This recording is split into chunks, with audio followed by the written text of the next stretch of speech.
This podcast is sponsored by nobody. Hey dudes, welcome to Splat from the Past, the only 80s themed horror and sci-fi show where things can get totally radical.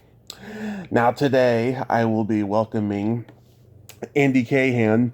He is the most famous rock musician that you've never heard of. Well, the most famous musician you've never heard of is the name of his memoir.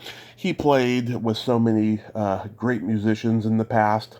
The Mothers of Invention with Frank Zappa, the Turtles, Flo and Eddie, Geronimo Black, Dr. John, Julie Brown, the Monkees, just to name a few. And going to have him on the show today to kick off Turkey November. And we're going to talk about the 60s, 70s, 80s rock scenes that he was involved in. And it's going to be a great talk today. And I just cannot wait. It's the first episode, as I said, of Turkey November. And I had a great month for Halloween October. And I want to thank everybody who came on. I did 47 interviews. And I didn't beat a record or nothing like that. The most I ever had in 1 month was 75 back in 2018. But once again, thank you all so much. It was fantastic. So, here is my interview with Andy Cahan.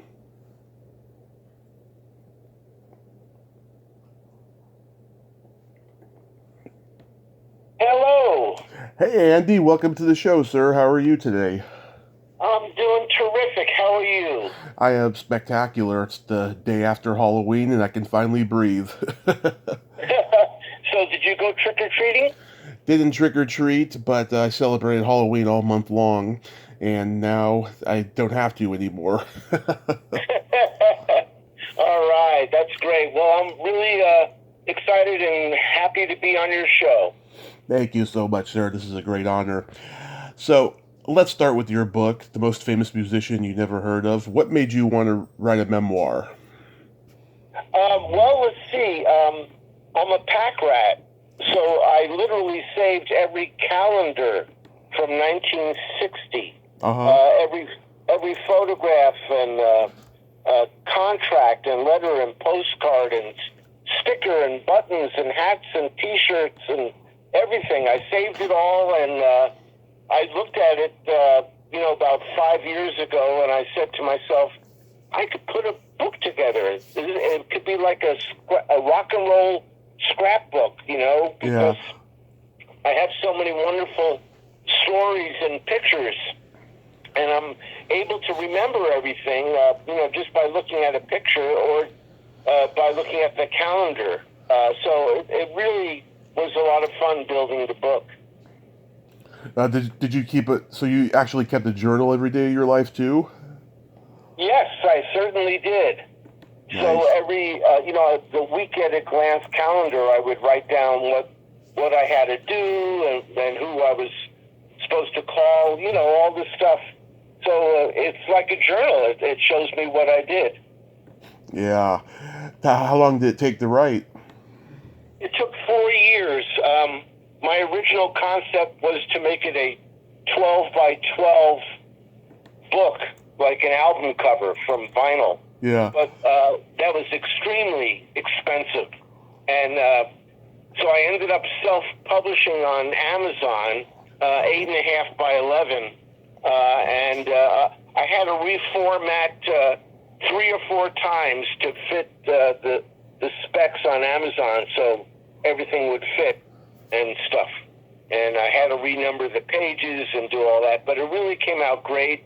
And my editor, Jeff Tamarkin, did an incredible job of, editing the dialogue and also suggesting what imagery to use. So I'm very proud of the book. It really came out great. And I got several, like 36 5-star reviews on the Amazon book review. And so I'm very excited about it. The book is doing well. Nice. That must have been frustrated, though, to go back and redo things. Oh my my God, we're talking about shit fits. You know, when you have to spend hours and hours and hours and redo and reformat and resize. It was really, you know, it's 344 pages, so each page took, you know, a good 20 to 30, 40 minutes sometimes. So it was, you know, time consuming. Was there anything you left out you really wish you put in? A lot of intimate encounters with groupies. Yeah. But my editor suggested, you know, let's just talk about music. But there are several spots in the book where that does come up. Oh, maybe you can write a part 2 with the groupies. I know people are suggesting that, to put out a second edition with all the X-rated stuff. Yeah, that might work. It might work, yeah. I see that Max Gale from Barney Miller wrote the foreword. Do you go way back with him? Oh, yeah, to 1968 when I lived in Malibu. We used to hang out, and my friends Gary and Kay had a teepee, and they put the teepee on his land. And Max is just a philanthropic, giving, talented person. He's just a wonderful guy, and he plays piano and sings. Mm-hmm. So when I have gigs out here, he comes down and sits in. He's just a great guy. Yeah, so you saw his hidden musical talent. Oh, yeah. He's very talented and very smart. He was actually in a bunch of movies that I didn't realize. He was in, what was that Clint Eastwood movie, the famous one, where Make My Day? Oh, Sudden Impact? Yeah, he was in that, or whatever. There was a scene where Clint Eastwood walks through a tunnel, and these two gangsters try to rob him, and Max Gale was one of the gangsters. And also Max Gale played the Indian in One Flew Over the Cuckoo's Nest on stage. Mm-hmm. Before the movie was released, they had a live stage performance, and Max played the Indian. Mm-hmm. So it's pretty cool stuff. That is pretty cool, yeah. So, going back in time, what age did you start gravitating toward music? Oh, well, let's see. When I was 12 and 13 years old, I loved classical music. And I used to get up in the living room in front of my parents and pretend I was an orchestra leader and conduct the band, you know, like to The Rite of Spring or the Meistersinger or the Flying Dutchman Overture or, you know, all these great pieces of music. And I would literally know where all the violins and timpanis and cellos and everything were. And I loved doing that. And I ended up making monster movies. 8mm sound monster movies in 1962 and 63. And I actually made like 5 or 6 feature films with my neighborhood friends as the actors. And then I was turned on to the Ed Sullivan Show by my sister. And of course, as we all know, that changed my life. You know, I wanted to become a Beatle immediately. Yeah. Yep. When you were making your own monster movies, though, was there a point where you wanted to be a filmmaker?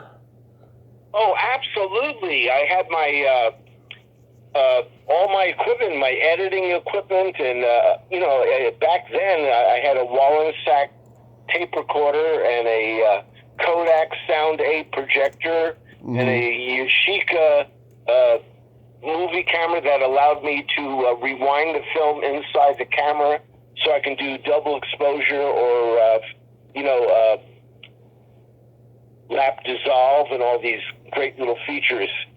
So, yeah. Wow. Do you still have those movies? Oh, yeah, they're actually online. In my book, I give you the links to all the YouTube links to these movies. Frankenstein, Frankenstein meets the Wolfman, Revenge from Planet 4, all these cool-ass movies. They're all made when I was 13 and 14 years old. I gotta check those out. Yeah, I did a whole month-long tribute to, like, Universal monster movies. I talked to some historians and stuff. Yeah, I love those. It's the 90th anniversary of Frankenstein and Dracula. Oh man, I love it. Bride of Frankenstein is my favorite movie ever. Oh God, that's the best sequel out of all of them. Yeah. There were so many of them. When the monster is eating and drinking with the blind man, and he goes, food, good, and stuff like that. Love it. Yeah, it's classic. Yeah, because they made so many of those. To me, that was the best one of all the Frankenstein ones. Absolutely. So was piano your first instrument? Oh, my first instrument was the drums. My cousin gave me his drum set, and I started to play the drums, and of course I didn't know the proper way to set them up. So I put the snare drum on the right where the tom-tom is, and I put the tom-tom right in front of me where the snare drum is, and I started playing like that, and it worked. But then I found out it was the wrong way, so I rearranged it. And then my dad taught me how to play piano, very simply, with the left hand and the right hand, alternating melody and rhythm. And then eventually I picked up the guitar and the bass. So as time went on, I made my own demos playing all the instruments. Nice. Yep. Nice. Overall, how many instruments do you think you play? Well, just, guitar, bass, drums, and keys. Okay. I did play trumpet a long time ago in elementary school, but, that didn't last long. Yeah. Yeah, I'm sure when you play an instrument where you have to use your mouth, I'm sure after a while it could be kind of grueling, Yeah, absolutely. You have to, your mouth hurts after a while because you practice so much. I know. I always would injure my left thigh when I play the drums.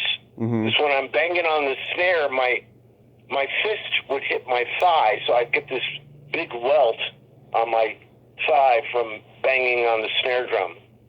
Oh. Actually, Peter Noon's drummer has the same thing.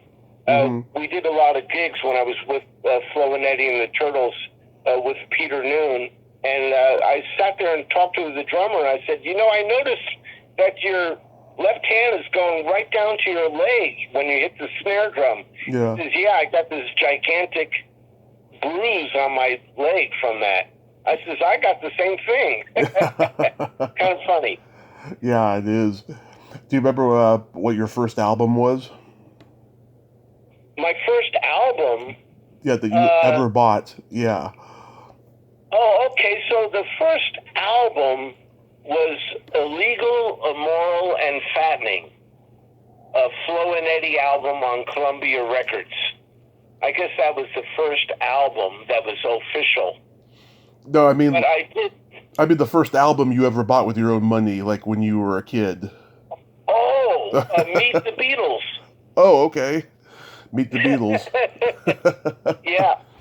And in fact, Ringo Starr's drumming, that's how I learned how to play the drums. Just by listening to Ringo, doom, doom, check, doom, doom, just listening to him. And I taught myself how to play drums by listening to him. And of course, all the wonderful songs that were on that album, I started writing songs immediately, that were Beatlesque and really nice chords and melodies. And yeah, the Beatles are the reason I'm a musician. Nice. Yeah. I heard, Pete Best actually played drums on Love Me Do, the take that, everyone hears because Ringo hadn't joined the band yet. That is totally correct, yes. Yeah. It's kind of bizarre too. Yeah. Do you remember the first concert you ever went to? Jimi Hendrix in White Plains, New York. And that was the most spectacular concert ever. I mean, that was amazing.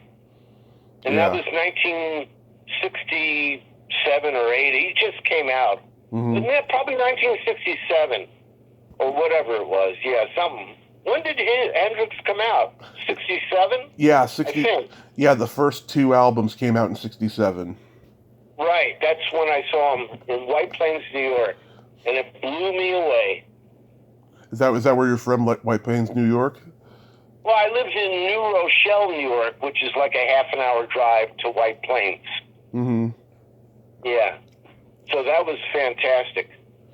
Was the Jaguars the first band you joined? Yes, I started a band, it was a surf band. Yeah. And we did surf music, and we had 3 Fender Jaguars, 3 guys, and a drummer, and no bass player. I played bass on the organ, and a singer.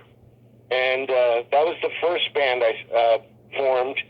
Then after that, I started another band called The Individuals, and I booked the band at all these universities and colleges and yacht clubs and everything, and we were very, very popular. We won all the Battle of the Bands contests in Westchester County in New York.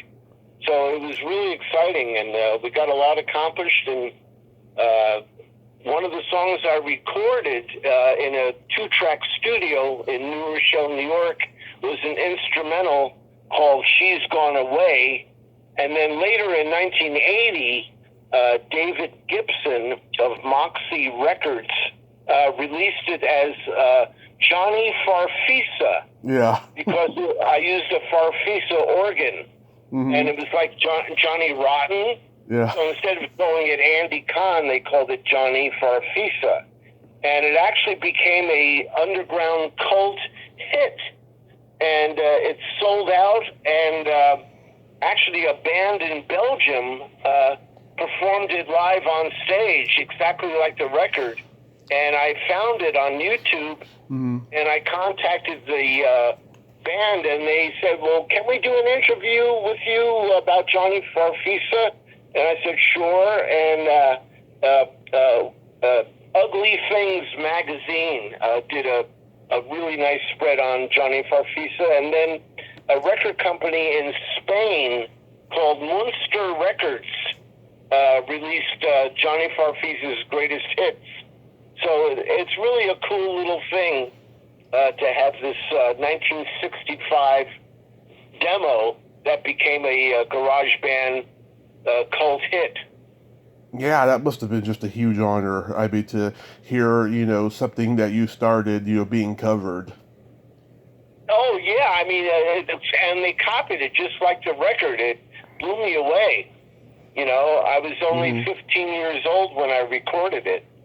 So it's really amazing. Yeah. So when you moved from New York to L.A., did you hang out at all the famous rock clubs on the Sunset Strip? Well, yeah, I used to go to they had Bizarres, and they had a couple of clubs that were closed, but the Roxy and the Rainbow, and there was a bunch of clubs. And that's actually where I took my first THC. I was, they got me stoned standing on Sunset Strip. Yeah. But when I moved from New York to Los Angeles, my mom was good friends with a guy named Irwin Garr, who started his own record company called Pulsar Records with Dr. John the Night Tripper and Graham Bond.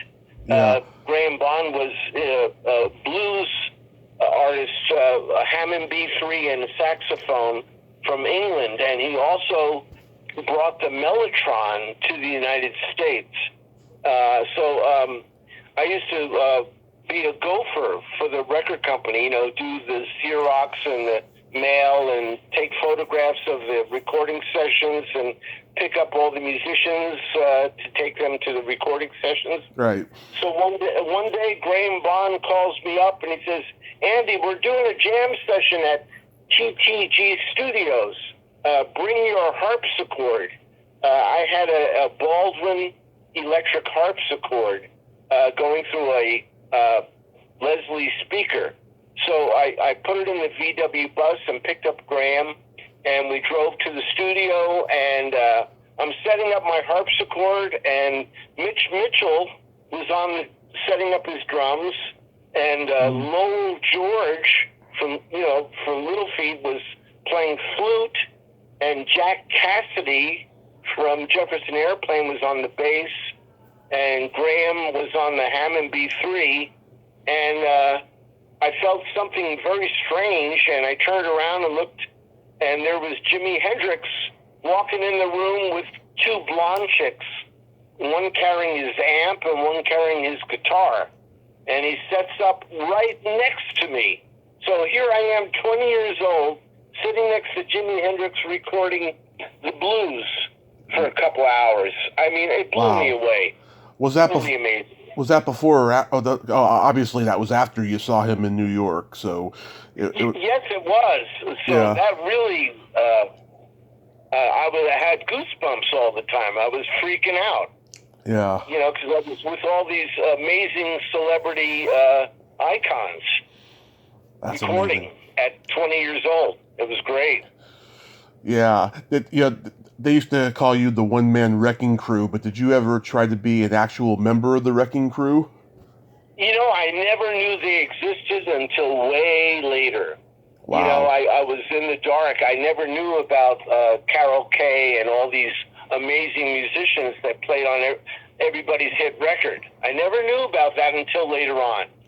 But as my book reflects, if you just look at the index is a book in itself because of all the name dropping, all these people that I've worked with, you know, all the producers, you know, Ron Neverson, who produced Led Zeppelin, and everybody, Bill Schnee, who did Ringo Starr, and Joe Wizard, who did Happy Together, and just a whole bunch of different producers. Keith Olsen, who did Fleetwood Mac, and Rick Springfield and stuff. So I was very fortunate to work with all these amazing people and tour the world and do television. Really amazing stuff.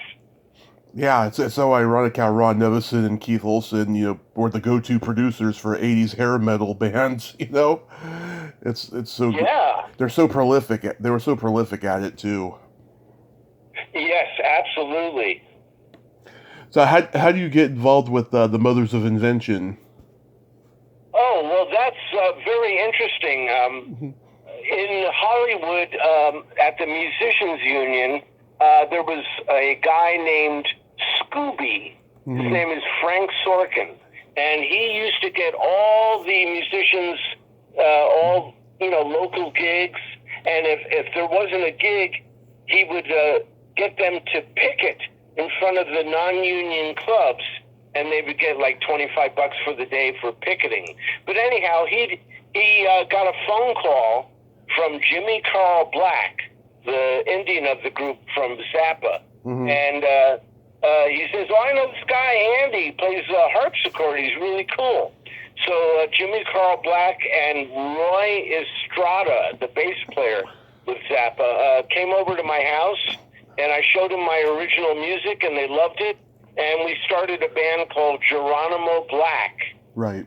And through Jimmy, I met all of the members of the Mothers of Invention. You know, Bunk Gardner, Buzz Gardner, Elliot Ingberg, Motorhead Sherwood, Don Preston, Ian and Ruth Underwood, Artie Tripp, everybody. I met all the mothers. And then later on, I decided to put together a compilation album on Rhino Records called The Grandmothers. So it was all these members of the Mothers of Invention without Frank Zappa doing their original material. and that completely sold out. It did really good when we released it in 1980. Wow. He was... Yeah. Yeah, he was just like no other Frank Zappa, you know. I mean, just how prolific he was, just how he could just pull anything out of thin air, you know. He was, yeah, he was brilliant. Yeah, he was noted for stealing stuff. There was an artist by the name of Edgar Varese, and he did electronic music, and he did wind music, instruments that work in the wind and stuff. So he did really weird stuff. And Frank Zappa actually copied verbatim some of the stuff he did. And then, like Jimmy Carl Black would complain about when do I get paid and where's the beer and all this stuff. And Frank Zappa would incorporate all these complaints into songs that he wrote. So it was funny. But Zappa, I would perform with Frank in two bands. With Geronimo Black, he would come up on stage with us and jam with us. And then later on with Flo and Eddie, he would also come up on stage and jam with us. Because at that time, Jimmy Carl Black was asked to be in the movie 200 Motels. And that's how I met Mark Volman and Howard Kalin at that rehearsal, for the movie. So later on, Mark Volman was doing a recording session at Cherokee Studios for a cartoon soundtrack called Cheap. And the engineer for Mark, his name was Bruce Robb. He was the engineer of the studio, and played the keyboard parts on the album. But he couldn't go on the road. So Mark Volman just said, "Hey, Andy, are you available to go on the road?" And I said, "Sure." So in 1973, I joined the Turtles, and I played with them through 2012. Right. Yeah. I talked to Pamela Des Barres about 200 Motels. What a bizarre movie that was. Oh man, nothing like it. Absolutely nothing like it. It was way ahead of its time. So when you were with Flo and Eddie, were those good times? Unbelievable. I met every musician and every celebrity I could ever dream of because of Flo and Eddie. I mean, we played actually they did a radio show at Universal City Studios, and it was called the Alice Cooper Clarence Clemens Oktoberfest. Yeah. And they had 40 radio stations in tents with the satellite dishes and all this. And so all these, celebrities would come and do interviews. So my job was to drive a limousine and pick up all these celebrities and bring them to the tent. And I had my keyboard there. So we would do Happy Together with the celebrity, and we would also do the celebrity's hit record. So, Bobby Hatfield came, and we did, Unchained Melody, and that's on YouTube. And Eric Burden came, and we did We Gotta Get Out of This Place, and that's on YouTube. And Dean Torrance from Jan and Dean, and we did Barbara Ann. Yeah. And let's see, who else? Whatever. It's just a whole... Harry Nilsson. Harry Nilsson came, and we did a song by the... I forgot the name of the band. It's a banjo band. The brothers, they play banjo. Oh, I forgot the name. Oh, well, doesn't matter. Anyhow, so I became really, really good friends with Harry Nilsson from that broadcast. And then we ended up recording 35 songs in my living room. Wow. And he invited Ringo Starr over to do some children's stories. And Jimmy Webb and Eric Carmen came over I just had a whole bunch of really amazing people in my living room. It's a lot of fun. Did you hang out with the Hollywood vampires?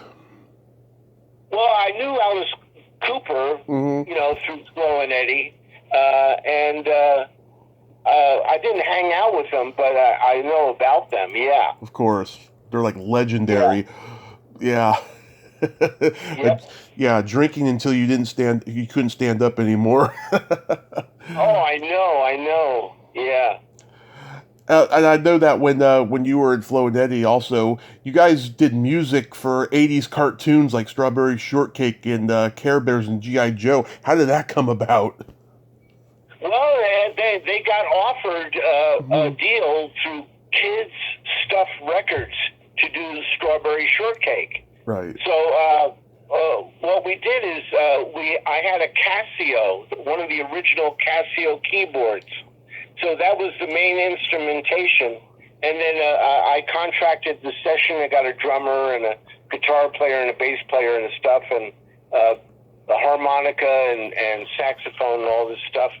And so we did all of the G.I. Joe, all of the Care Bears, and all of Strawberry Shortcake.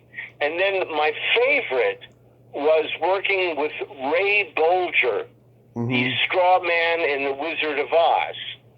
And at the time, he was 79 years old. Wow. And we did a cartoon called Peter and the Magic Egg. Yeah. And it's, all about Peter Paws, the egg, Easter egg coloring kit. Right. Anyhow, it was a cartoon, and Ray Bolger played the lead role of Peter, the rabbit. And so Flo and Eddie and I went over to Ray Bolger's house in Beverly Hills, and he invited us back to his garage where he had a piano. And so I sat down at the piano, and he sits down right next to me on the piano bench. And he looks at me and he goes, "Would you like to know what it was like to shoot the Wizard of Oz?" And I mean, I was freaking out. I was sitting next to the Scarecrow, and he told me these wonderful stories about the Munchkins hated Dorothy because she treated him like shit. Yeah. So what they did was they got some dog shit and they put it in a paper bag, and then they put the paper bag at her door.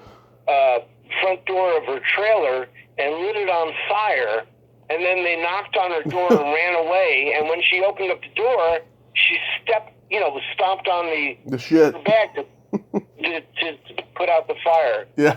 So this is from Ray Bolger. He's telling me all this stuff. And they shot that movie all live. There were no overdubs. Everything was done live. The orchestra was live in this gigantic soundstage, and everything was shot live. It was amazing how they did it in 1938. Oh man, that's so crazy. I'm never going to look at that movie the same now. Oh man, that's my favorite movie of all times, literally. Yeah, it's on my list for sure. I listened to that first Geronimo Black album on YouTube. I thought it was pretty good, but the music was hard to define musically. I mean, I heard flourishes of blues, R&B, pop, and early 70s hard rock. What were you guys aiming for? Well, we had 6 guys in the group, and each guy wrote a different genre of music. Mm-hmm. So Jimmy Carl Black wrote the blues, and Denny Raleigh wrote rock and roll, and I wrote, sort of rock, and Jay Contrelli wrote very funky, crazy arrangements like Zappa, and Bunk Gardner wrote jazz. So we had every song was different. Every song had a different genre. That's one of the reasons probably why we didn't make it. But they chose the song I wrote called Let Us Live as the single, but it really didn't do well. And we actually got ripped off by our management. The management made $50,000 on the record deal in 1972, and the members of the band made $1,200 each. So we got ripped off. Oh, that sucks. But I know. I thought it sounded great, though, and there was a band in England, I don't know if you remember. Do you remember Status Quo? Yeah, I'm not too familiar with the material, though. You guys kind of reminded me of Status Quo, but they were, because they would mix genres, but they were primarily associated with blues and hard rock and stuff. But I could never really get into Status Quo's music because I swear to God, their music was not well produced. It always sounded like demos, Wow. I'm not too familiar with Status Quo. Yeah, it's amazing that they have a cult following. I know. Well, it's very interesting. I'm stuck in the 60s. I'm stuck in 1967. I mean, the Beatles and the British invasion are completely me. That's my whole life, is that I don't like listening to other shit. I just like to listen to British invasion and the Beatles. Yeah. Strangely enough, I didn't like Prince. I didn't like David Bowie that much. It was okay, but it didn't really do much for me. Right. And there's a lot of artists that everybody loves, and I really just, nope, I'm a Beatle guy. I just love the Beatles. McCartney, Lennon, and Harrison, unbelievable. I get it, sometimes it could be generational, sometimes it could be just because of taste. Everyone is different that way in terms of music. Yes, absolutely. Also in the year 1967, when the Sgt. Pepper came out, I took LSD. It was called Purple Osley. It was manufactured by Timothy Leary's pharmacist. I'm not surprised. Osley. Yeah. And I took it every day for the summer of 1967. And I'm surprised I'm still here. I'm surprised you're still very well read. I tell you, unbelievable. Did Geronimo Black go on the road with anybody big? Oh, yeah. In the book, I saved everything. So I saved all the flyers. Yeah. All the flyers from the gigs. So we played with Ike and Tina Turner and all these groups. I mean, I can't remember them all, but they're all in there. All the big groups of that 1968, 69, 70, 71. All those groups we played a lot of gigs with. Did you guys get to go on any of the shows like American Bandstand or Midnight Special? Well, we did a show called Head Shop 52 with Elliot Mintz. And we also did the Real Don Steele show. Oh, yeah. And, yeah, so I'm very, very pissed off that I never got a copy of those tapes because it's impossible to find the videos. I actually called Elliot Mintz and asked him for a copy, and he says that they erased all the tapes, so it really pissed me off. Yeah, and in those days, too, they would erase tapes to save money, and a lot of those shows are gone forever. It's sad. Forever gone, that's right. It's sad. Yeah. What was Dr. John like to work with? Amazing. He taught me how to play all the Professor Longhair piano stuff, all the really New Orleans Cajun stuff. And he was a great teacher. He used to tell me, Andy, it's what you don't play that sounds good. A lot of musicians overplay and they play too much, way too much. And you got to listen and just be tasty and put the music at, tasty, not overplay. Just play the right stuff and don't play when it's not necessary and stuff. So he was a great teacher, and we did a great tour in 2 VW buses. We drove to New York from L.A., and we played a club in New York City called Steve Paul's The Scene, which is a very popular club where Jimi Hendrix played and a lot of big artists played there. And when we played there, Eric Clapton, Ginger Baker were backstage, and John Bonham got on the drums and jammed along with Booker T. Wow. He got on the organ. So there I was on the stage with John Bonham, Booker T, and Dr. John playing my harpsichord. I mean, incredible. And then we go backstage, and there's Ginger Baker and Eric Clapton sitting there, and I'm going, oh, holy shit, what's going on here? Then we drove to Toronto to do the Toronto Pop Festival in 1968, and that was amazing. And then, of course, backstage there was Tiny Tim, and I walk over to him. I go, God, this is amazing. You're Tiny Tim, and he was really nice and very friendly. But then when he smiled, he had this big, ugly Halloween teeth, yellow, corroded teeth. And I'm going, how the hell why doesn't he take care of his teeth? Yeah. So that's the thing that stuck out with me with Tiny Tim, that he has horrible teeth. Yeah, Pamela told me that he was a germaphobe, and he took many showers a day and stuff. Oh, I know, but that's so ironic. Yeah. And I don't know how he married Miss Julie, or what was her name that he married on Johnny Carson? Miss Vicky. Miss Vicky, that's it. Yeah. Yeah. And I heard feedback that she hated him. Yeah. And that she just married him for the money or whatever. Yeah, crazy. Yeah. Crazy. Crazy stuff. I think that when people think of Dr. John, though, when people think of the blues, they think of Chicago and Mississippi, but I really think that Dr. John really brought, the blues from New Orleans to the public consciousness like no one else did. Yeah, I was very fortunate. I wrote a song with Dr. John called Opium Rose. It was one of these early romances he had back in New Orleans with this girl named Opium Rose. And we were going to give it to the Neville Brothers, but they never recorded it.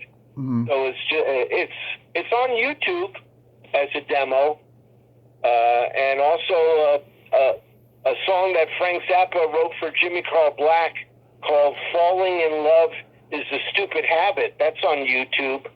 So my YouTube channel has all these rare recordings from all these people, like Jimmy Seals of Seals and Croft. I wrote several songs with him. And, it's just a lot of fun to put out all this music on YouTube. Yeah. What was it like playing with the Monkees? Oh, my God. I recorded a song called I'll Love You Forever that was written by Davy Jones. And I wasn't in the studio with him. I just overdubbed it. But later on, the Turtles did a tour in Belgium. And on the airplane, I sat next to Davy Jones because on the bill was the Monkees, the Turtles, Procol Harum, the Trogs, and some other acts. Spencer Davis. But anyhow, on the airplane, I sat next to Davy Jones, and all we did was talk about horses. Yeah. Because he loved horses. But,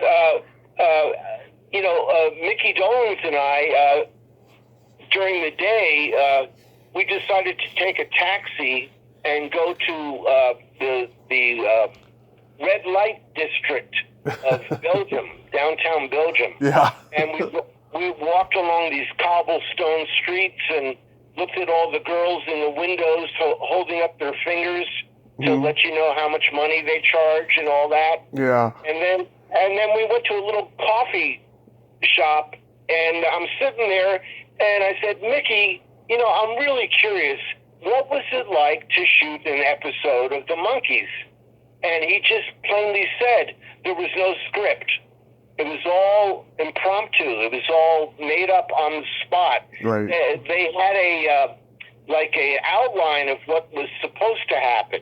You know, like you jump in the swimming pool, you ride your bicycle, whatever, and they would make up the dialogue right there on the set. Right. And they shot one episode a day. The entire episode was shot in one day. Mm-hmm. Wow. So that's how they shot the monkeys. It was all made up on the spot. Wow, that's crazy. And of course, you know, the Wrecking Crew did all the music. Right. Right, they did do the music.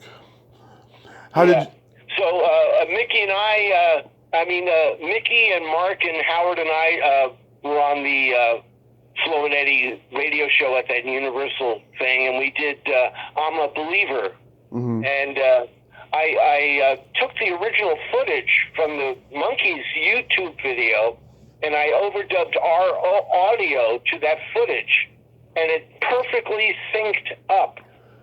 So it's really funny to see the footage of the Monkees doing I'm a Believer, and it's really Mark Volman, Howard Kalin, Mickey Dolenz, and myself on this radio show doing it. So that was really a lot of fun. That's cool, yeah. How did you get involved with Julie Brown?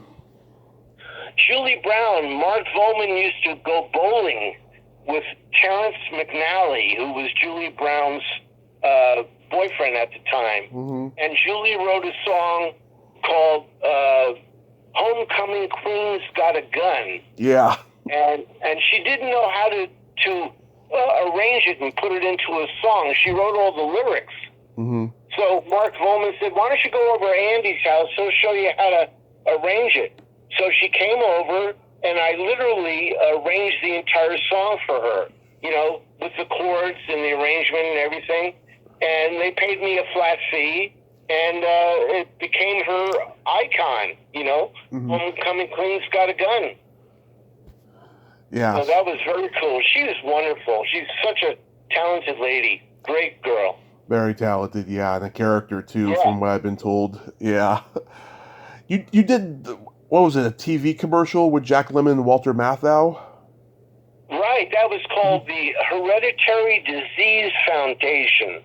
And my sister's girlfriend worked for them, and they needed music for Jack Lemmon and Walter Matthau's dialogue on this commercial for the Hereditary Disease Foundation.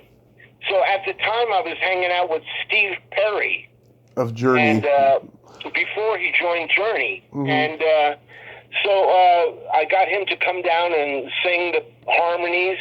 And I had this lady named Mary Highland to sing the lead vocals, and we recorded it at a very old recording studio called the Annex, where they used ribbon microphones and tube amplifiers, and it was like 2-track recording. But we did this Hereditary Disease Foundation song called Pound Down. Mm-hmm. So it's very cool. So that was my little connection with Walter Matthau and Jack Lemmon. Yeah, wow. And then you also knew George Carlin. Oh my God, that was unbelievable. I mean, because he's my idol. Same here. He's the coolest guy in the world, or was the coolest guy in the world. So I found out he was playing near me in the desert here in Indio, and I knew the guy who booked all the acts at the casino he played at, because the Turtles performed there, and my job with the Turtles, I did all the advance work. I did all the hotels and airplanes and backstage food and meet and greet and all that. So I knew this guy, and I said, can you get me backstage to meet George Carlin? And tell him it's Andy from the Turtles. So I got backstage, and it's a huge dressing room that could fit like 50 people, and it was completely empty. All there was this little stool with a glass of water and a piece of paper with the notes of the routine that George was going to do, And I walked in, and I shook his hand, and I actually called up Howard Carlin, the lead singer of the Turtles, and handed the phone to George so they could talk a while, because Flo and Eddie and George Carlin used to be on a team of comedy writers for television comedy shows. Yeah. Anyways, so at the, I spent my 15 minutes with him, and I said to him, George, there's something I've always wanted to ask you if I ever met you. And he said, sure, what's that? He says, I said, if you ever should decide to run for ruler of the world, I'll run your campaign for you. And so we laughed, and we took a selfie, and that's in my book. But George Carlin is the best ever. Yeah, there was no one like him. An hour a year, I mean, that's amazing. And just consistently kill, too. Even if some of his HBO specials were not as good as the previous ones, he would have jokes that were memorable and stuff. And his daughter, Kelly, she's been trying to make time to come on the show, so hopefully I'll get to talk to her soon. Yeah, I'm friends with his widow. Sally Wade? Sally Wade. Yeah. Yeah, she's wonderful. Nice. Yeah. So what are you doing these days during COVID? Well, promoting my book and writing songs and just trying to keep undepressed, because it's very depressing, as you well know. Right. That you can't do shit. So I did play a couple of private parties, and I played outdoor concerts at the ocean where I had my sailboat, and I got a couple of concerts coming up here in the desert. The Thunderbird Country Club, which is a very elite club here that Obama belongs to. Mm-hmm. I play there a lot during the winter season. So that's basically it. I have 4 or 5 albums up on YouTube Music, mm-hmm. and just trying to sell my book, which I hope you don't mind me just saying that the book is available on Amazon. Yeah. It's a self-published book, and all you have to do is Google the most famous musician you've never heard of, and my ad will pop up immediately, and you can click on it, and it'll take you to this wonderful website that my editor did a excerpt from my book called the Best Classic Bands website. Mm-hmm. So it's got the chapter with Harry Nilsson and Ringo and Joe Walsh and Ray Bolger and Jimmy Webb and Ringo and stuff. Really good chapter. I was curious. How do you feel now that there's like no more record sales and like hardly any record labels and everything's online? The music industry took a big shit as far as I'm concerned. Yeah. Because back in the day, I had my own record company, and I put out die-cut vinyl picture discs. Mm-hmm. But when I sold my records, I was able to count the units. You press up 1,000 units and you sell 1,000 units. Today, it's all electronic download. Yep. And there's no chance in hell that you can really trust how many units are played. There's no tangible evidence. It's all electronic download. And it's very frustrating. I don't know how a musician today can make it. I don't understand it, Yeah. It's crazy. There's nothing tangible like a vinyl record or a cassette tape or, there's DVDs, but still, most of it's all electronic download. So, and of course, I don't like the music of today. I really don't like hip-hop and rap. And I don't, some of the other stuff is so boring and so tasteless. And a lot of it is electronic.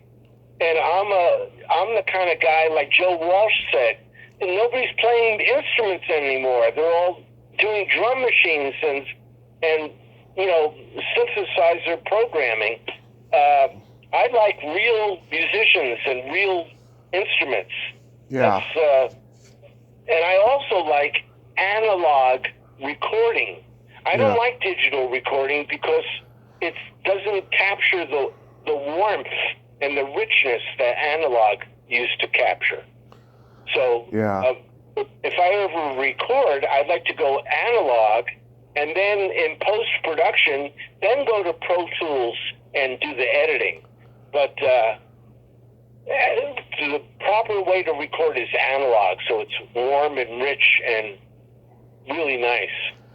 Yeah, people wonder why are bands like the Rolling Stones and Kiss still touring and stuff. It's because that's how they make their money. They can't make money on record sales no more. That's why they charge all that money for the meet and greets, which I think is ridiculous, really beyond ridiculous. That's true. That's true. The only way you can make money is to tour, because I don't see how you can make money doing the digital stuff. I just can't fathom that. I don't understand it. I don't. Yeah, I don't know. I think it'll come back around again at some point. I don't know how, but all we can do is remain hopeful.